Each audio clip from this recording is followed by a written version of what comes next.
February 3rd, 2026, London. Major breaking developments are unfolding tonight. Buckingham Palace has confirmed heightened concerns surrounding Archie, 7, and Lilibet, 5, after senior officials flagged what they describe as a serious administrative situation involving their current arrangements. According to a sealed legal briefing delivered early this morning to Windsor Castle, officials became alarmed after Meghan Markle quietly withdrew both children from their private Santa Barbara schools on January 31st, without notifying UK liaison representatives, school administrators, or the assigned court coordinator. The situation escalated when a California school official reportedly flagged the unexplained withdrawal under the subject line, "No show. Immediate concern. Records indicate neither child was registered for the spring term, no transition plan was provided, and no new academic placement was disclosed." Sources say that on February 2nd,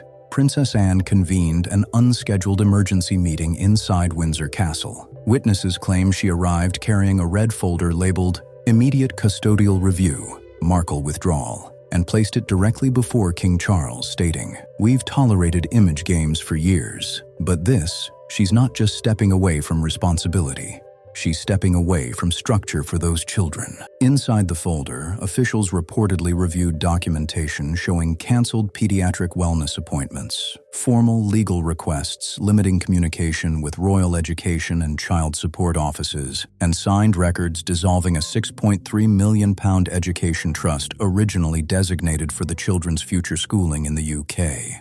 But the most eye-opening detail came from a January 29th advisory memo marked "Privileged and Confidential." According to insiders, royal advisors believe Meghan had spent months preparing for what they now describe as a carefully planned transition. Palace insiders described the findings using one chilling phrase: complete maternal disengagement, not emotional language, procedural language. And that distinction matters. Among the key materials reviewed was a reported NDA between Meghan and a Dubai-based media financier, allegedly outlining the removal of all prior family associations before the launch of a solo brand identity. Sources say the document raised major red flags inside royal legal offices.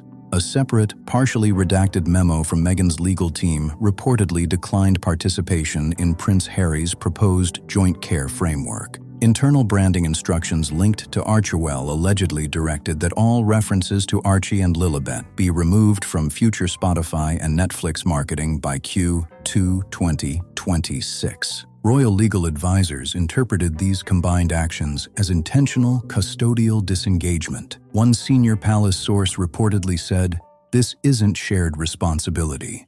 This is identity removal." According to the Times, Princess Anne moved fast. She authorized the activation of an emergency custodial safeguard protocol, assigning Duchess Sophie of Edinburgh to open a formal case file documenting parental withdrawal concerns. That file was reportedly prepared for submission to both the UK's Royal Chancery Court and California Family Court under joint jurisdiction. But the most intense moment came later that afternoon. Prince William abruptly exited an economic summit in Manchester and traveled straight to Windsor. He was handed the same red folder. After reviewing the final page, witnesses say he looked up and stated, "This isn't about Meghan anymore. This is about protecting two children, emotionally, legally, and historically." That night, Prince William and Princess Anne jointly ordered a full crisis briefing for the Royal Advisory Council.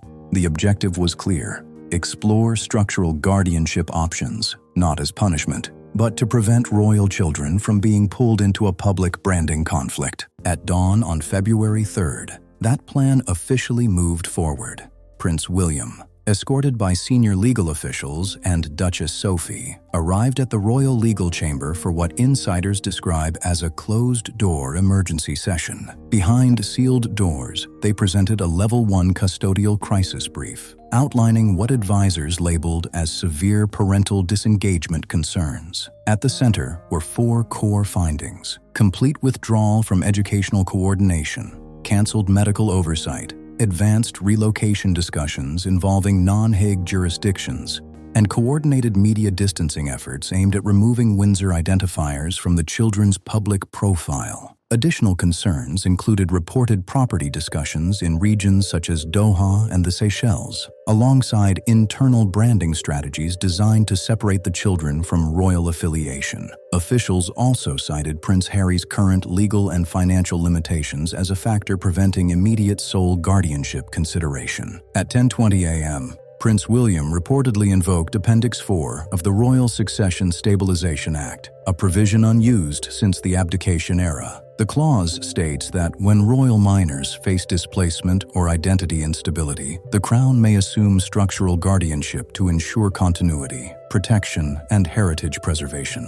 Sources say the council vote was unanimous. What followed sent shockwaves through royal and media circles alike. Step 1. International travel restrictions were placed on the children. No cross-border movement without joint authorization from the Princess Royal and the Crown's Child Welfare Council. Step 2. All commercial use of the children's names, likenesses, and branding was suspended for 5 years under the Windsor Privacy Act of 2023. Step 3. Prince William authorized the launch of a £12 million Royal Restoration Trust, designated for education continuity, emotional support services, and structured reintegration planning. This wasn't a public announcement. It was institutional containment. And as reports resurfaced about the unexplained school withdrawal in California, insiders say the ripple effects were only just beginning. The British royal household's internal crisis unit moved within hours. Their response activated a rarely used legal framework known as the Royal Guardianship Protocol,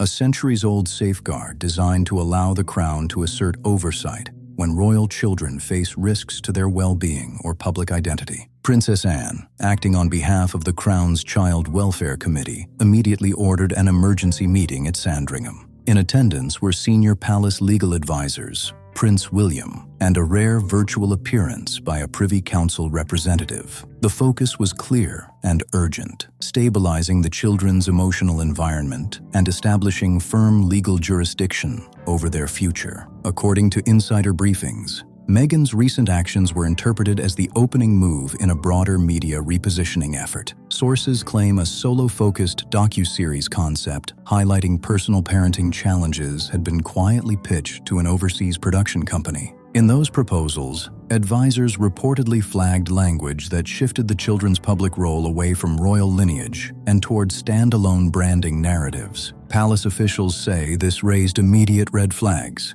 and the institution had already prepared for that possibility. On January 31st, a sealed dossier compiled by Prince William and reviewed by royal financial officials was submitted to the Privy Council. The file reportedly included a comprehensive review of past monetization efforts involving the children's names and images. Additional materials allegedly showed legal inquiries related to trademark registrations across multiple regions, as well as metadata from public relations firms connected to upcoming lifestyle product launches referencing royal heritage themes. By the end of that day, insiders say the Crown had seen enough and moved to lock everything down. Princess Anne then issued a firm internal statement that left no room for interpretation. The House of Windsor will not tolerate the unauthorized commercial use of children connected to this institution, particularly when it risks their well-being or constitutional standing. The message was clear, and the response was immediate. According to regulatory sources, financial authorities in the UK and Canada moved quickly, placing temporary restrictions on accounts linked to a private holding structure associated with Meghan. The entity, reportedly created under an acronym tied to family initials and a third-party investor, was flagged for review within hours. Within a single day, multiple sponsorship agreements connected to a children's storytelling platform Meghan had publicly supported reportedly unraveled. Even more striking, digital references involving the children began quietly disappearing across major platforms. Archived mentions were removed from podcast descriptions, and promotional imagery tied to an unreleased streaming project, reportedly titled Raising Royal Hearts, was taken down. Meghan's legal representatives cited ongoing proceedings, but royal insiders say the Crown formally activated international digital identity protection measures under child welfare frameworks. As for Prince Harry, sources close to his inner circle say he was caught off guard. His request for temporary custodial participation was reportedly declined due to procedural limitations, including travel constraints, unresolved residency status, and lack of verified independent income. Then came the final development. Prince Edward, long viewed as the monarchy's most discreet operator, delivered a confidential letter to Harry via royal courier. The notice stated that all matters of custody, guardianship, and protective oversight for the Windsor children now fall exclusively under Crown protocol, with further conditions to follow. The letter itself was brief, precise, and drafted with the King's full awareness. No emotional language, no commentary, just constitutional finality. It outlined visitation terms, oversight conditions, and future communication protocols. Nothing more, nothing less. At the same time, internal schedules quietly shifted. Catherine assumed oversight of Lilibet's emotional support framework, integrating weekly sessions with a royal-approved specialist experienced in cross-border identity adjustment and family transition challenges. A trusted nanny from Wales was reportedly reassigned as Lilibet's primary day-to-day support figure, while George and Charlotte were actively encouraged to include her in Windsor routines and family activities. One moment stood out above all others.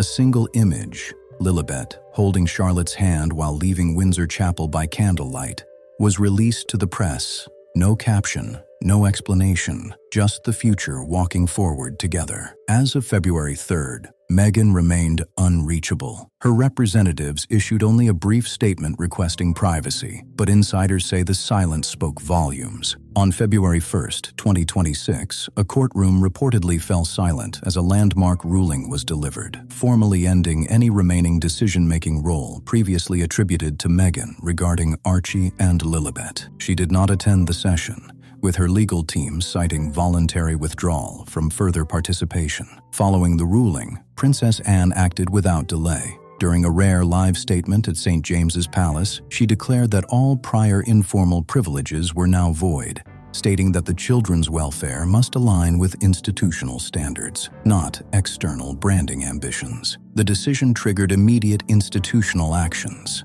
A widely publicized £8 million trust associated with international development planning was placed under review, frozen, and quietly dismantled. Financial auditors later confirmed to The Times that none of the reviewed funds were secured through royal channels, and none qualified for protection under sovereign asset guidelines. That finding triggered the next wave of consequences. All branding and licensing arrangements using Archie and Lilibet's names, ranging from animated development concepts to high-end fashion partnerships, were formally declared void. Palace insiders described the situation bluntly. This crossed a line that cannot exist under the Windsor Accords. Then came the most serious step yet. By direct order of Prince William, issued through a sovereign guardianship directive last used during the abdication crisis of 1936, both children's UK passports were placed under royal security custody. Under this order, the children are restricted from leaving the United Kingdom until the age of 16,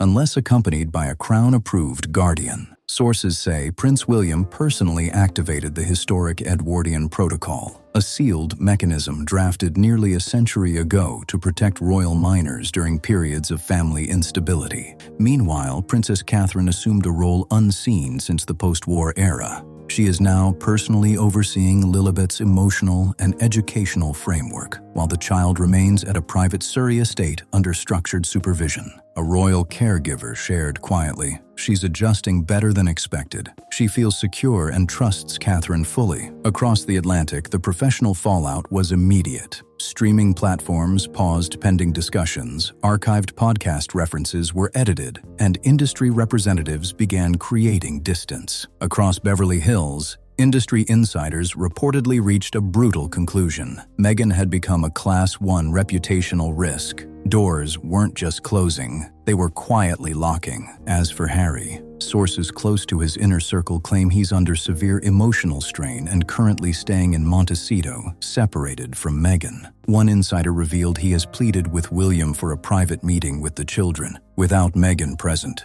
believing this may be his final opportunity to maintain a meaningful connection. Inside palace circles, one question now echoes louder than anything else. Why were all traces of the children removed from Meghan's media footprint just days before the hearing? What undisclosed records were submitted to the Privy Council? And why are senior Hollywood figures now privately labeling Meghan as an untouchable risk with zero leverage? At exactly 10 a.m., the clock inside the Royal Child Welfare Committee chamber struck, and Princess Anne rose to deliver her second briefing in under 48 hours. This time, it wasn't just press observers listening. A sealed courtroom was filled with High Court judges, child welfare officials, and senior Privy Council representatives summoned under emergency procedure. Her tone was measured and clinical. "We are no longer dealing in hypotheticals," she stated. "The children, Archie Harrison and Lilibet Diana, have been placed in emotional uncertainty through sustained parental disengagement." She added that these actions constituted a breach of Windsor Accord monitoring standards. Then came the image that sent shockwaves worldwide. Meghan was photographed abroad on a luxury vessel, appearing relaxed alongside a prominent media investor. To the public, it projected freedom and power. But to royal officials, internal briefings reportedly described it as a stark contrast to the situation unfolding behind palace walls. Court records later revealed that Meghan failed to respond to 3 urgent notices concerning the children's schooling, well-being reviews, and developmental assessments. One notice flagged Archie's growing withdrawal from classroom participation, while another described Lilibet experiencing recurring nighttime distress and expressing confusion through her drawings, concerns that required parental acknowledgement. No response was received, no signature, not even a digital confirmation. When Prince William took the floor, his tone was controlled but unmistakably firm. "We are no longer discussing reputational fallout," he stated. "We are confronting something far deeper. Children born into the Windsor lineage must never be treated as tools for brand value." Then sidelined when inconvenient. He then introduced a sealed affidavit from a former Sussex staff member. The document reportedly detailed an internal remark attributed to Meghan shortly before her withdrawal from day-to-day parental coordination. "Let the crown raise them. I have an empire to rebuild." Sources say that single line shifted the entire atmosphere behind closed doors. One senior royal aide later shared, "William had never been that furious, not even during previous media clashes."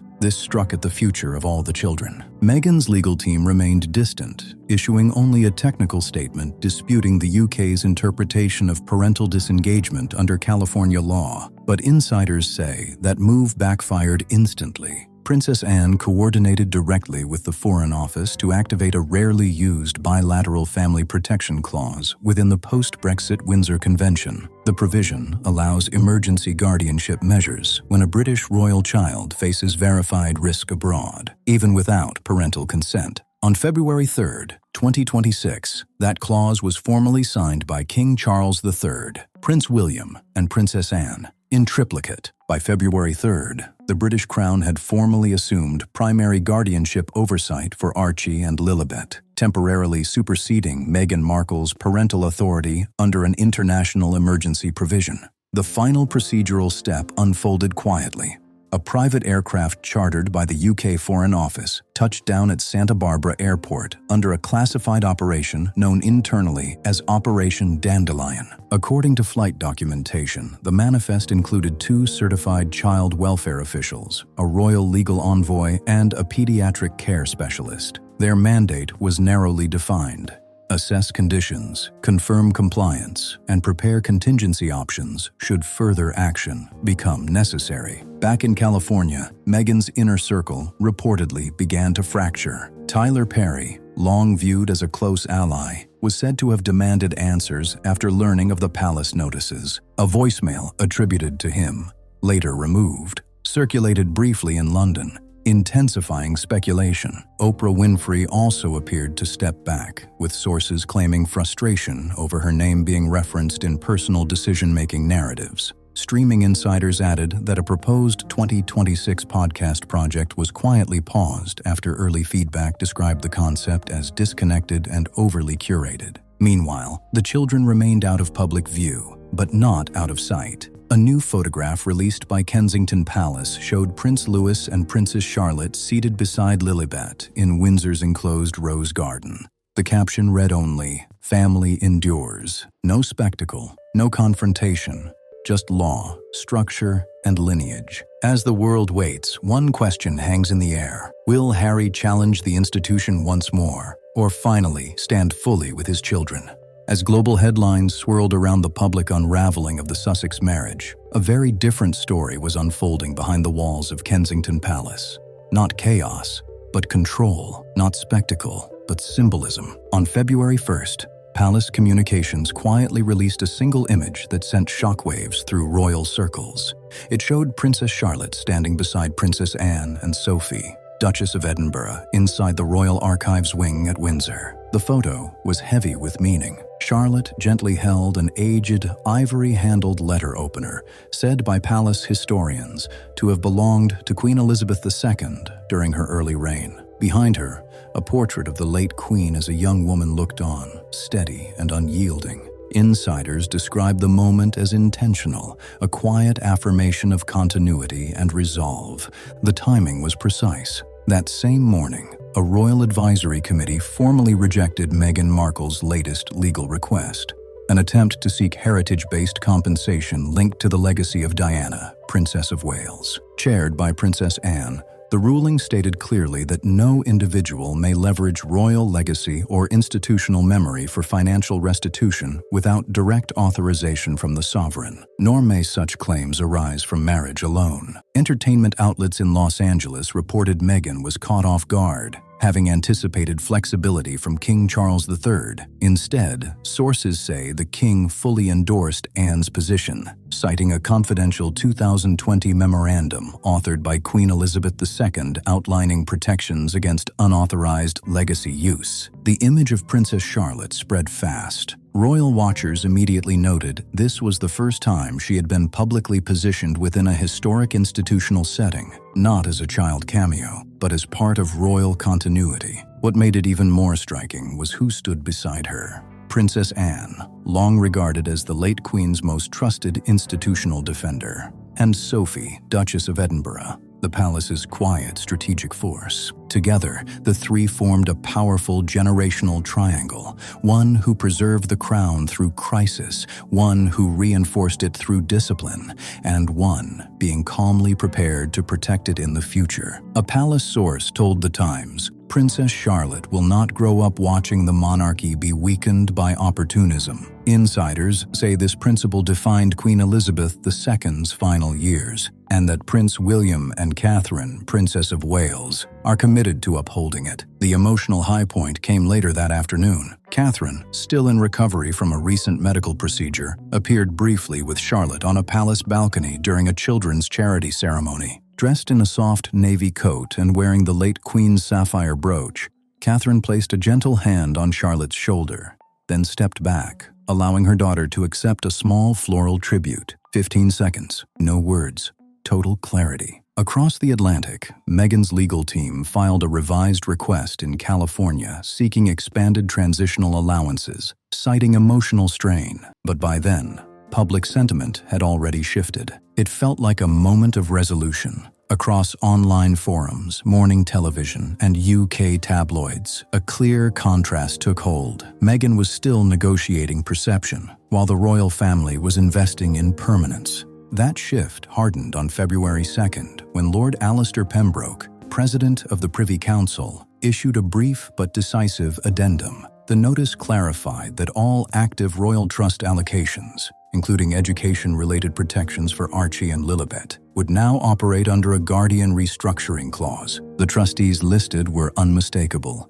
Catherine, Princess of Wales, Princess Anne, and Prince Edward. Observers called it a full institutional handover. Responsibility formally realigned away from the Sussex line. As one columnist wrote in The Telegraph, "The Crown isn't punishing anyone. It's simply correcting its direction." Back in the United States, reports claimed Prince Harry declined a scheduled appearance at a veterans symposium in Arizona, citing unresolved legal strain. Meanwhile, Meghan was reportedly seen filming promotional material for a rumored solo lifestyle project, a move British media quickly mocked as an optics-first pivot. But as the sun set over Windsor Castle that evening, the message had already landed. The monarchy's future now rested on three pillars: responsibility, stewardship, and legacy. And that future had a face. Earlier that day, amid confirmation of the Sussex separation, Princess Charlotte appeared quietly beside her mother at a St. David's Trust charity event. Unannounced, unembellished, and impossible to overlook, the symbolism landed instantly as Meghan faced renewed scrutiny over luxury branding tied to royal aesthetics, and as Harry was reportedly unreachable while traveling in Oregon. Catherine, Princess of Wales, appeared calm, composed, and unmistakably firm in a crimson wool coat. Royal watchers immediately noted the visual echo of Queen Elizabeth II during past moments of institutional pressure. But it was Princess Charlotte who drew every eye. She carried a small hand-stitched journal embroidered with the word "Hope" in gold. And during a brief press line moment, she stepped forward and delivered a short, pre-approved statement with striking clarity. "We are not currency. We are not stories for sale." The media line froze. Palace aides, visibly stunned, did not intervene, and moments later confirmed the remarks had been explicitly approved by Catherine herself. Insiders described it as quiet defiance, poised, controlled, and devastating. For many, it was Catherine's clearest signal yet against the recent commercial framing of Archie and Lilibet's identities. Within hours, a senior royal source confirmed Catherine had circulated a private memorandum among constitutional advisors and child welfare committees, titled The Safeguarding Doctrine. The document outlines expanded protections for royal minors, including restrictions against digital replication, unauthorized image use, AI-generated likenesses, and identity commodification. Several phrases reportedly mirrored language found in a leaked lifestyle pitch deck linked to Meghan's upcoming media project. A coincidence palace officials did not ignore. Meanwhile, in California, Meghan's team scrambled to regain narrative control. A publicist posted a brief social media message about empowering children's voices, paired with a benign family image. But by then, the contrast was already impossible to miss. The timing couldn't have been worse. Within minutes, the Royal Press Office released a brief but chilling statement. Empowerment is not manipulation. Protection is not obstruction. Silence is not absence. Observers immediately connected the message to growing industry chatter. According to media insiders, questions were already circulating about a proposed children's cooking concept allegedly pitched to a talent representation firm and backed by an overseas luxury sponsor. The internal working title, Sussex Kitchen, had reportedly triggered early concern within UK broadcast ethics circles. With recent palace restructuring, Prince Edward was granted expanded authority to review overseas image use involving royal minors, and the consequences moved fast. Leaked materials tied to the Sussex Foundation, now reportedly under review by both US and UK regulators, suggested a legacy-themed marketing outline approved earlier in January. The document allegedly referenced potential school appearances, wardrobe partnerships, and timed social media rollouts connected to Lilibet. During a visit to the National Trust archives, Princess Anne addressed the issue bluntly. "There is no brand rollout for children," she said. "There is no press calendar for dignity." Within hours, the Palace Child Welfare Committee convened a closed-door vote. Led by Princess Anne and supported by Prince William and Sophie, Duchess of Edinburgh, emergency provisions were approved, granting William temporary joint oversight of Archie and Lilibet's privacy management. Pending resolution in California Family Court, the Crown then activated non-consensual image protections under the updated 2023 Royal Privacy Act. The effect was immediate, barring any promotional or monetized use of the children's identities, even indirectly. Hollywood's response was swift and defensive. One entertainment executive, speaking anonymously, claimed Meghan was being unfairly targeted, suggesting the monarchy was reacting to a shifting digital landscape. Behind closed doors, the pullback was already underway. A fragrance partnership tied to Meghan's personal brand was quietly placed on indefinite hold, while a major tech collaborator paused negotiations on an AI-driven content platform, citing reputational uncertainty. At the same time, Princess Charlotte's short statement began spreading worldwide. Within 48 hours, it had been translated into more than 20 languages, not through promotion, but through sheer resonance. The Royal Communications Office issued no follow-up. Insiders say Catherine, Princess of Wales, deliberately instructed staff to let the moment stand on its own, and it did. Across the UK, thousands of children reportedly wrote letters to the palace, sending their own messages of hope. One viral clip showed a young girl in Manchester holding up a handmade card and saying, "Charlotte is braver than any grown-up." The moment struck a nerve. For Meghan, the shift was stark. Once praised as a symbol of modern motherhood and empowerment, she was now, fairly or not, being viewed through a harsher lens, accused in public discourse of prioritizing narrative over nurture. For Catherine, it wasn't triumph through confrontation. It was validation through restraint, clarity, and strategy. Her daughter's calm words had done what statements never could. But the story wasn't finished. Industry chatter suggested Meghan had scheduled a high-profile American sit-down interview for February 5th, her first since the separation announcement, February 2nd, 2026. At exactly 6 p.m. Greenwich Mean Time, the final royal bulletin was issued, sealed with the insignia of the Lord Chancellor's court and co-signed by the royal household. The document contained just one decisive line. The Crown has resolved custodial dominion under royal guardianship protocols. With that, all former parental authority previously exercised by Meghan Markle over Archie and Lilibet was formally concluded under constitutional oversight. Under the directive, Catherine, Princess of Wales, was granted full supervisory responsibility for the children's emotional and moral development, working in coordination with the Royal Child Welfare Council. The children will remain in the United Kingdom under structured constitutional care until the age of 16. A separate legal notice confirmed that the widely reported £8 million